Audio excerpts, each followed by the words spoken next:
আত্মীয় বা বন্ধু কখনো আপনাকে ঠকায়নি বা আপনার ক্ষতি করেনি এমন মানুষ বোধহয় নেই।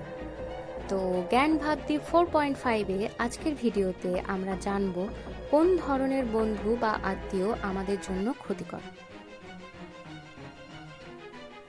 আচার্য চাণক্য এই নামটি প্রায় সবাই শুনেছেন।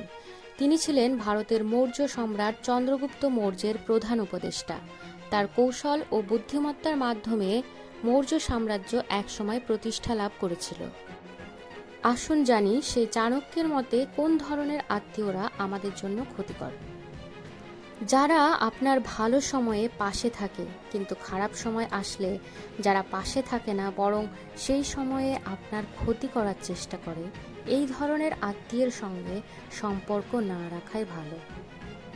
কিছু আত্মীয় থাকে যারা আপনাকে ভালো কিছু করতে দেখলেই বা আপনার কোনো উন্নতি দেখলেই আপনার প্রতি হিংসা শুরু করে। এই ধরনের আত্মীয়ের সঙ্গে ঘনিষ্ঠতা বজায় রাখা উচিত নয়। এমন কিছু আত্মীয় থাকে যাদের সঙ্গে কথা বললে আপনি মানসিকভাবে চাপে পড়ে যান, নিরাশ হয়ে পড়েন। এই ধরনের আত্মীয়ও আপনার জন্য ক্ষতিকর। কিছু আত্মীয় আছে, দেখবেন তারা আপনার বাড়িতে এলেই বাড়ির বা পরিবারের সদস্যদের মধ্যে অশান্তি তৈরি হয়ে যায়। এদের থেকেও দূরে থাকবেন। যদি দেখেন কোনো আত্মীয় সবসময় আপনার সমালোচনা করে, আপনার নেগেটিভ দিকগুলো নিয়ে সবার সামনে আপনাকে অপদস্থ করে, অপমান করে, তাহলে সেই সব বন্ধু বা আত্মীয়দের থেকেও দূরে থাকবেন। কারণ যারা সব কিছুতে আপনার নেগেটিভ দিকগুলিকে খোঁজে, তারা আপনার আত্মবিশ্বাসকে কমিয়ে দেবে।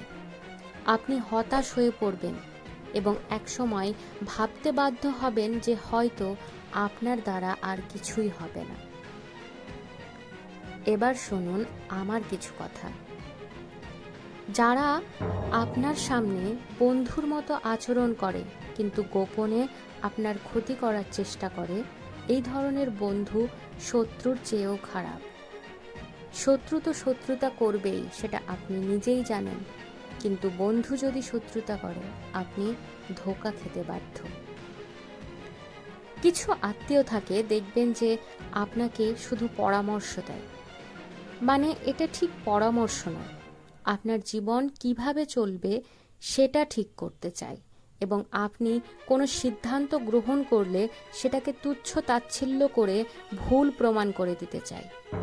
তাই এমন আত্মীয়দের থেকেও দূরে থাকবেন। জীবনটা তো আপনার, সিদ্ধান্তও আপনিই নেবেন, অন্য কেউ নয়, তাই না? তাহলে এই ধরনের বন্ধু বা আত্মীয়দের থেকে নিজেকে কিভাবে দূরে রাখবেন? চলুন জেনে নিই কতগুলি উপায়। প্রথমত, যতটা সম্ভব এই ধরনের বন্ধু বা আত্মীয়দের সঙ্গে আপনার যোগাযোগ একেবারে সীমিত করে দিন বা কম করে দিন। তাদের নেতিবাচক কথাগুলিকে এড়িয়ে চলুন, পারলে গুরুত্বই দেবেন না। নিজের কোনো প্রকার ব্যক্তিগত বিষয় তাদের সঙ্গে শেয়ার করবেন না।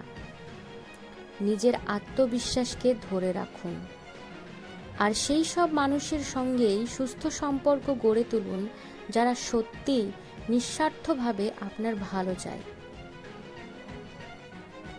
আপনার কি অভিমত কমেন্ট করে জানান, আর ভিডিওটিকে অবশ্যই লাইক করুন আর চ্যানেলটিকে সাবস্ক্রাইব করুন। তো দেখা হবে পরবর্তী ভিডিওতে, ততক্ষণ সবাই ভালো থাকবেন।